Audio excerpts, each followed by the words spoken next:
want you to think about someone you love, maybe a parent, maybe a spouse, maybe yourself.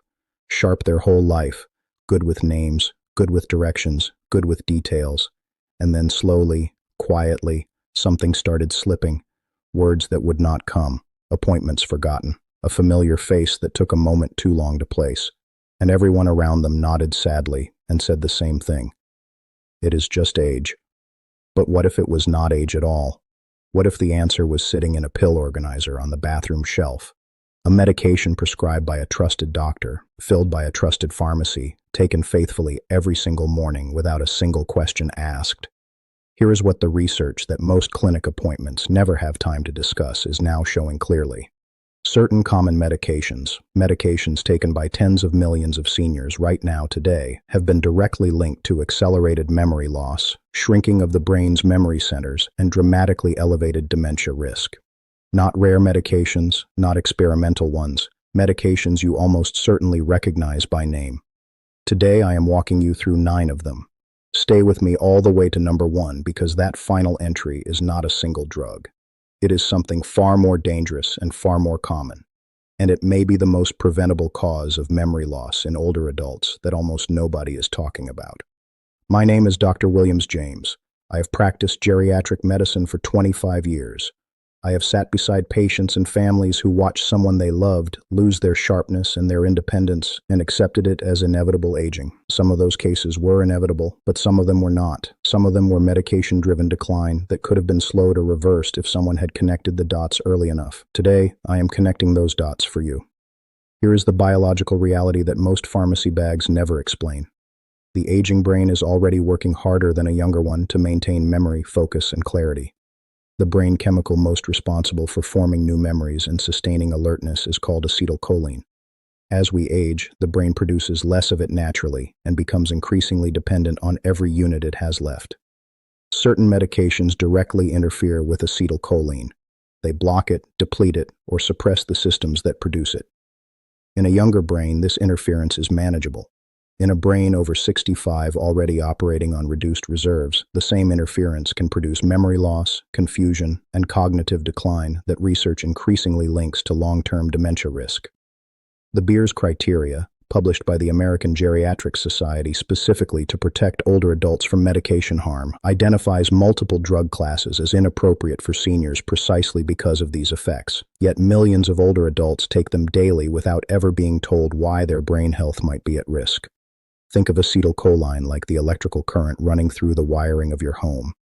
When the current is strong and consistent, every light turns on, every appliance works, every signal gets delivered exactly where it needs to go. When something in the system starts draining that current steadily over time, the lights begin to dim.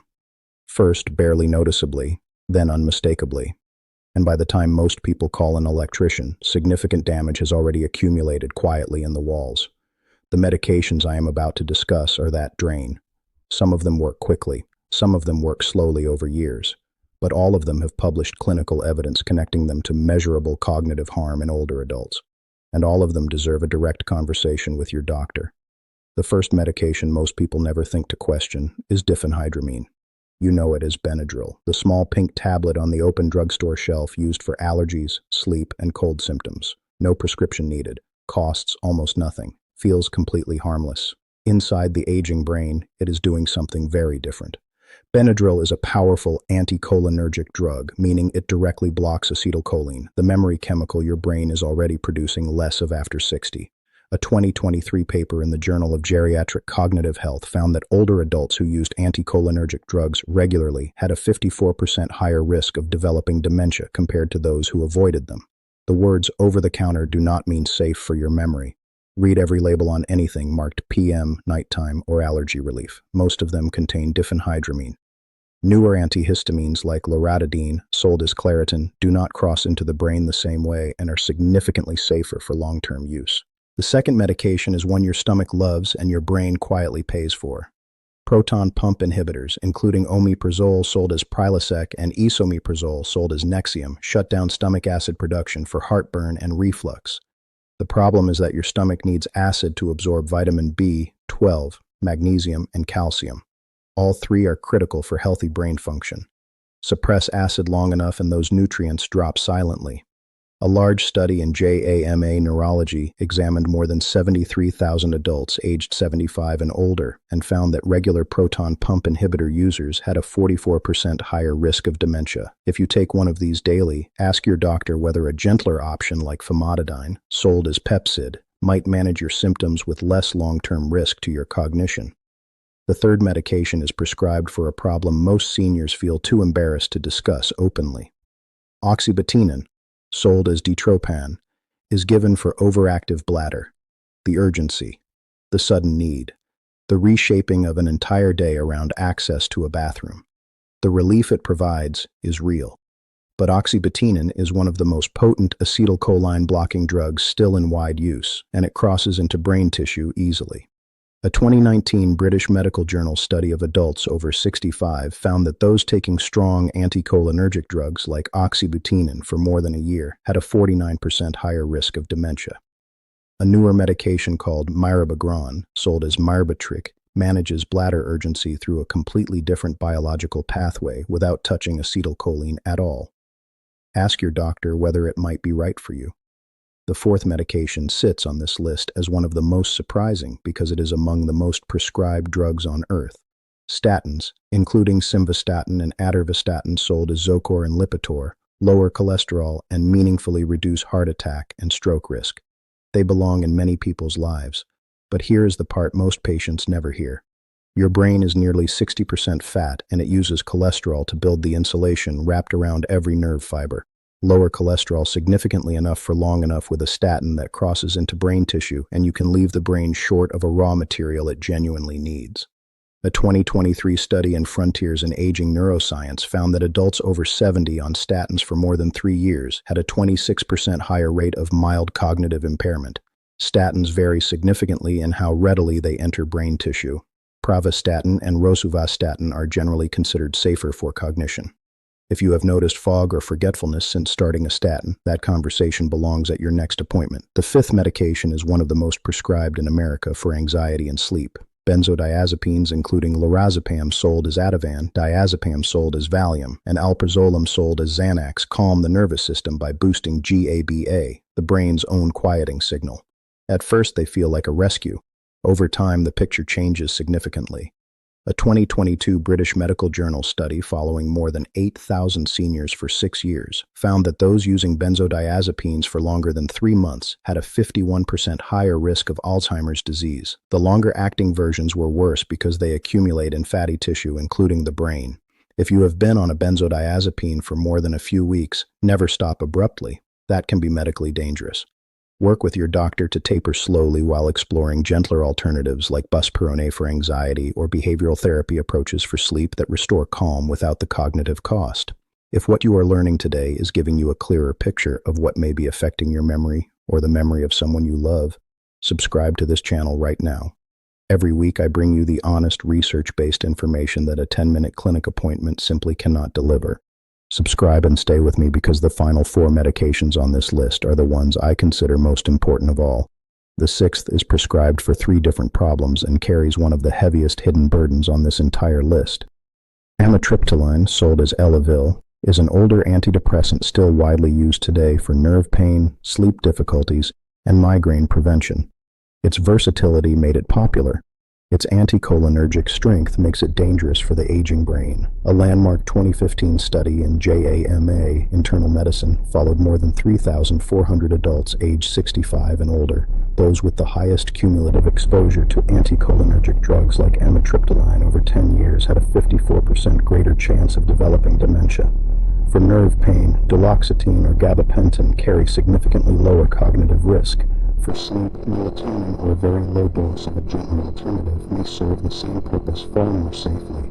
Bring the specific drug name to your doctor and ask whether a safer alternative exists for your situation. The 7th medication is one that millions of seniors take for depression without ever being told that one specific version of it carries a risk the others do not.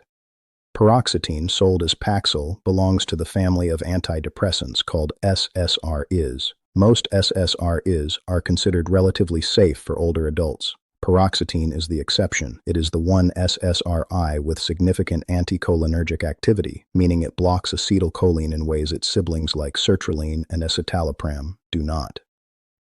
A 2021 review in Frontiers in Psychiatry found that older adults on paroxetine showed measurable drops in short-term memory and word recall within the first 12 months of use and were 30% more likely to show early signs of cognitive impairment than those on other antidepressants.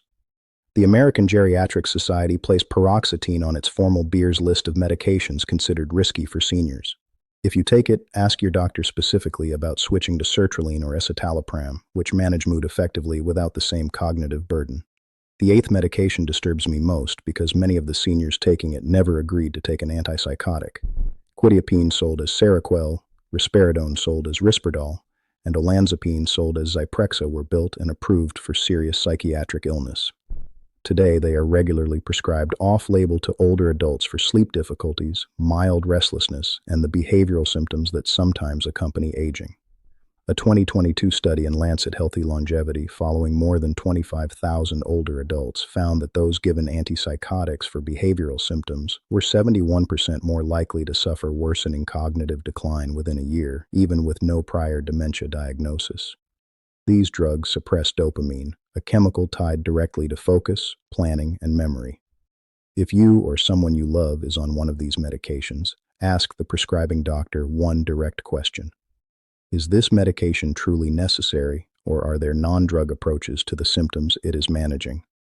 Most behavioral symptoms in older adults respond well to consistent daily routine, reduced overstimulation, treatment of underlying pain, and improved sleep without any medication at all.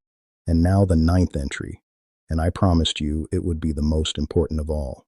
It is not a single drug. It is the danger that almost nobody names.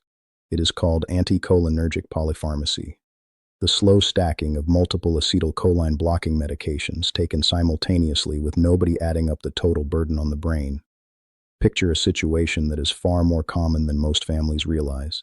A senior takes diphenhydramine nightly for sleep, oxybutynin daily for bladder urgency, and amitriptyline each evening for nerve pain. Each one alone might produce only a barely noticeable effect. Taken together, they compound. The total acetylcholine blocking burden on the brain climbs dramatically, and the result looks exactly like Alzheimer's disease on cognitive testing. A 2022 study in Age and Aging tracking more than 280,000 older adults found that those with the highest combined anticholinergic burden had a 120% higher risk of dementia within 10 years, more than double, and most of them had no idea the medications they were taking belonged to the same dangerous category. Here is the hopeful truth that I want you to carry out of this video. Drug-induced cognitive decline is often reversible when it is caught early enough. Remove the burden, and many people experience meaningful recovery of clarity, memory, and energy within weeks or months. The brain is more resilient than we give it credit for, but only if we stop what is harming it in time. A patient named Eleanor came to see me at 74, referred by her daughter, who was frightened by how quickly her mother had changed over the previous 18 months. Eleanor had been a retired librarian, precise, well-read, sharp in conversation. Now she was forgetting conversations from that same morning, losing her keys multiple times daily, and had become confused twice while driving a route she had taken for 20 years. Her family had begun quietly researching memory care facilities. Her previous doctor had attributed everything to early Alzheimer's. When I reviewed Eleanor's complete medication list, the picture came into focus immediately. She was taking diphenhydramine nightly for sleep, oxybutynin daily for bladder urgency, and amitriptyline each evening for the nerve pain in her feet. 3 powerful anticholinergic drugs taken simultaneously. Nobody had ever added up what they were doing to her brain together. Working carefully with her primary physician, we developed a tapering plan. Over 4 months, Eleanor transitioned off all 3 medications onto safer alternatives. Mirabegron replaced the oxybutynin. Melatonin and improved sleep hygiene replaced the diphenhydramine. Duloxetine replaced the amitriptyline for her nerve pain. At her 6-month follow-up, Eleanor's daughter sat in my office and wept. Her mother had come back, not completely, not in every way, but the woman who knew her own address, who followed a conversation to its end, who laughed at the right moments and remembered what she had eaten for breakfast, that woman had returned. Eleanor told me something I think about often. She said, "Dr. James, everyone told me I was disappearing. Nobody told me it was the pills.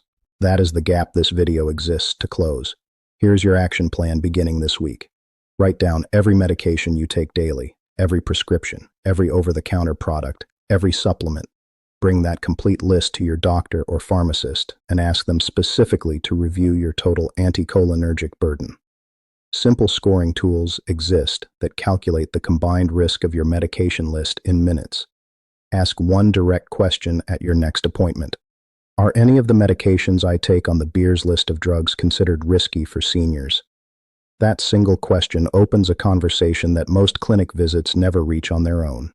If you take diphenhydramine for sleep, ask about melatonin or behavioral sleep approaches as alternatives. If you take oxybutynin, ask specifically about mirabegron. If you take paroxetine, ask whether sertraline or escitalopram might be appropriate for your situation. Never stop a prescription medication abruptly on your own, especially benzodiazepines. The tapering process must be medically supervised to be safe. But advocating for a medication review is something you can do at your very next appointment without waiting another day. Eleanor's story is not rare. Versions of it play out in clinics and in family conversations across this country every single week. Sharp people, loving families, and a decline that everyone accepted as inevitable aging when the real cause was sitting in a pill organizer on a bathroom shelf. The 9 medications I shared today are not prescribed by careless doctors.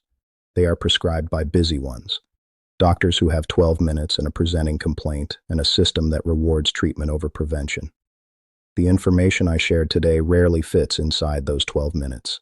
That is why you are here, and that is why this matters. You are not powerless in this. You are now informed, and an informed patient who asks the right questions at the right appointment changes their own outcome in ways that no prescription ever could. I want to ask you one question in the comments below. Of these 9 medications, which ones are currently in your medicine cabinet? Tell me honestly.